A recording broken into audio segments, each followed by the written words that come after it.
crisis management, whether in the operating room or outside of the operating room, there is a physiologic response that happens in our skulls, the chemicals, hormones, electricity, blood flow. It's not just wiring. It's an ecosystem, and there's a response that happens. And what I've learned from the operating room is when I get into a tricky situation, the first thing I do is just prevent myself from hyperventilating. I think everybody thinks, oh, you're born with nerves of steel. Or no, you train yourself to be calmer, to allow that calmness to release the ability to come up with good solutions and behavior that's not reactive, that's not freaked out. So what the operating room has taught me is the cadence of breathing. And I think a lot of people are thrown off. They're like, this is a brain surgeon talking about breathing, it's like, but there's physiology about that. And if I may, when we freak out for whatever reason, we breathe faster. And in the past, it was probably a saber-toothed tiger, and we'd appropriately freak out. And it was usually accompanied by running or movement.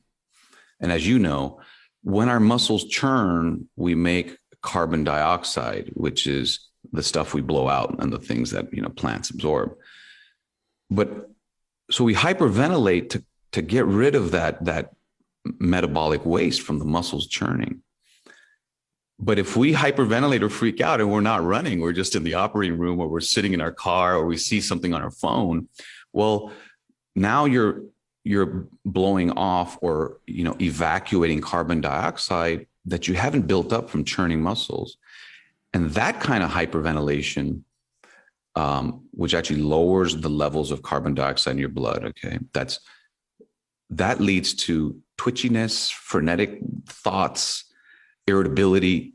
It's physiologic.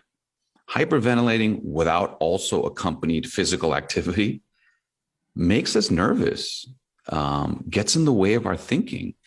And so when we know that that's the biology and the physiology, you can measure it, then the first step in crisis management in the operating room is just slow it down and get it through my nose. Just 2-3 seconds in, 2-3 seconds out. My mind is racing. My mind is all over the place. But what I'm doing is not exacerbating my inner panic through hyperventilation. So the first thing I do, just slow it down with my breathing, and then just keep thinking, keep thinking. And I didn't always do that. I'd fog up my glasses when I was operating. And now people after the pandemic know what it is to have masks and glasses. Imagine operating through that, right? You're nervous, you're panicking, you're learning how to operate, you're getting in the way by hyperventilating.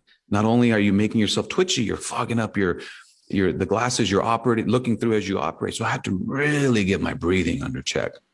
And that's a thought process. Now I don't have to worry about fogging up my glasses because of my breathing, but that is my go-to move for crisis management in the operating room. Now, back to your question, unanticipated challenges and crises, you can't prepare for them the night before, right? That we can't do. But wherever you are in your moment and you feel that fear or panic or anxiety grip you, the weapon you have against that, it's not going to be equally effective in everybody, but the biology and the physiology that you can control with thought is to get that breathing under control, get that breathing under check. Whatever you do through that, you may still make a bad decision. I'm not trying to get to people having outcomes, but you'll be in the best position for you as that individual to think clearly and to have the most emotional regulation you can. Yeah.